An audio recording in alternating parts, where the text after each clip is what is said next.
eh bien, disent que Jésus n'est pas Dieu. Donc, Jésus n'est pas le temple non plus. Il faut dire que Jésus est le Fils unique et que sa supériorité est au-dessus de tous et qu'au nom de Jésus, tout genou fléchit. Alléluia. 2 Jean 7 à 11. 1 Jean 4, versets 1 à 6. Ces gens-là, eh bien, ne reconnaissent pas l'Éternel, qu'il s'est manifesté dans la chair. 1 Timothée 3, 16, Jean 1, 14. Jean 1, 14. Et ils ne reconnaissent pas non plus, puisqu'il faut faire ça, hein, quand ils voient un homme, eh bien, ils ne doivent pas reconnaître le Dieu d'Abraham, d'Isaac et de Jacob, qui s'est présenté comme un ange, comme un envoyé. Exode 3, versets 2, 4, 6. Pierre a reconnu, lui, le Christ, le Fils de Dieu. Parce que celui qui se fait Dieu, c'est le Fils de Dieu. C'est ce qu'il disait, toi, quel homme tu te fais Dieu, dans Jean 10, 33. Alléluia. Alors, lui, Pierre a reconnu, hein, en tout ça, alléluia, hein, qu'il était le Fils de Dieu, qu'il était Dieu lui-même. Matthieu 16, versets 13 à 20. Matthieu 16, versets 13 à 20. Christ signifie Fils de Dieu. Jean 1, verset 41. Messie, supérieur à ses frères. Lui d'onction supérieure. On peut dire que Jésus est un super Messie, alléluia. Hébreux 1, verset 1 à 14. Et la parole de Dieu, elle dit, pour tous ceux qui disent que Jésus ne doit pas être adoré, toutes leurs révélations sont comme un livre cacheté, nous dit la parole de Dieu. C'est-à-dire, ils ont lu la parole, ils l'ont lu comme un livre normal, ils n'ont pas trouvé ces révélations que Christ devait se faire adorer et qu'il est l'Éternel. Alléluia. Dans Ésaïe 29, versets 11, 12, 13. Et dans Néhémie 8.8, Néhémie, pardon, je vais y arriver, 8.8, la Bible elle dit que quand on prend la parole de Dieu, il ne faut pas simplement le lire littéralement, mais en expliquer le sens. Ça fait un peu comme l'eunuque qui disait quand il était dans son char et qui lisait Ésaïe 53 et qui ne comprenait pas. Et Philippe lui dit, mais comprends-tu ce que tu lis? Mais comment pourrais-je, puisqu'il n'y a personne qui pourrait me l'expliquer? Mais dans la parole de Dieu, maintenant dans Hébreux 8, maintenant que nous avons l'Esprit, c'est lui qui nous enseigne, Jean 14, 26, et la parole de Dieu nous dit que notre enseignant, il est en nous, Christ est en nous. Alléluia, s'il n'est pas en nous, on ne peut rien faire. Si vous ne restez pas attachés, comme les serments sur la vigne, dans Jean 15, versets 1 à 8, vous ne pouvez rien faire. Donc si Christ n'est pas en vous, que vous l'attendez, et puis que vous l'attendez, donc vous ne pouvez rien faire.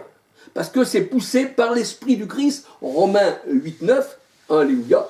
Et nous savons qu'il demeure en nous par l'Esprit, Jean 4, 13, que nous pouvons être enseignés. C'est pour ça qu'il est dit, voici, je mettrai mon esprit en vous, mes commandements en vous, mes lois en vous, dans Hébreux 8, versets 10 à 13, et plus personne n'enseignera à son frère en disant, connais le Seigneur, or le Seigneur c'est l'Esprit, de Corinthiens 3, 17, parce que tous me connaîtront. Alléluia.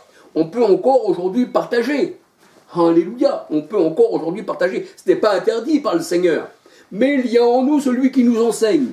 Quand 2 ou 3 sont là assemblés en mon nom, je suis au milieu d'eux. C'est lui le Seigneur qui nous enseigne en fait. Alléluia. Ça ne vient pas d'un homme. Ça vient d'aucun homme. Malheur à l'homme qui se confie dans un homme d'abord. Hein, dans Jérémie 17, verset 5. Alléluia. Donc la révélation pour eux, c'est un livre cacheté. Et ils ne peuvent en expliquer le sens. Néhémie 8, verset 8. Et c'est pour ça qu'ils ne comprenaient pas le langage du Seigneur et que le Seigneur disait, vous êtes des adversaires, vous êtes des diables. Jean 8, verset 43-44. 2 Pierre 3, verset 16.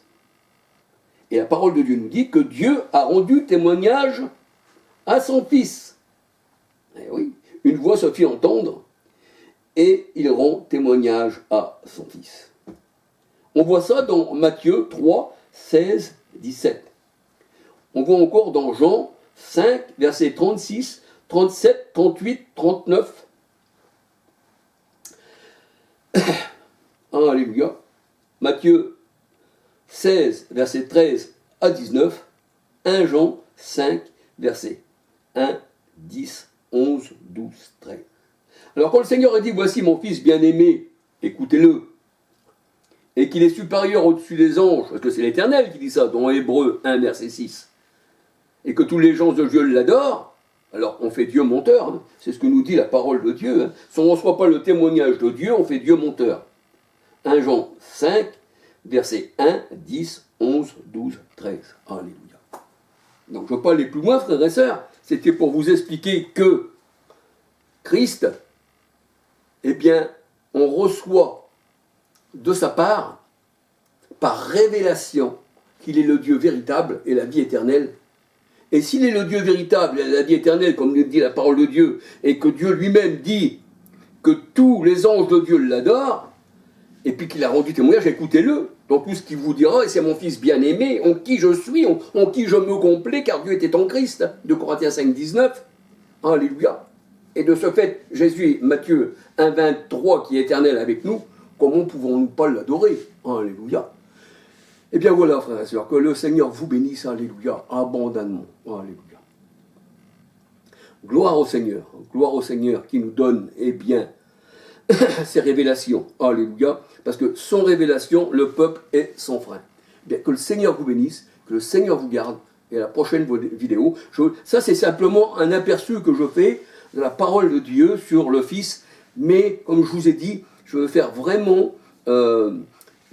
si le Seigneur me donne, hein, bien sûr, hein, pas moi Charles, parce que sinon je bafouillais. Mais le Seigneur me donnera, parce qu'il veut toujours le Seigneur qu'on soit, eh bien, dans la vérité, mais pas dans l'erreur, eh bien, de vous faire connaître davantage qui est le mot Fils unique de Dieu. Alléluia. Gloire au Seigneur. Soyez bénis. Alléluia.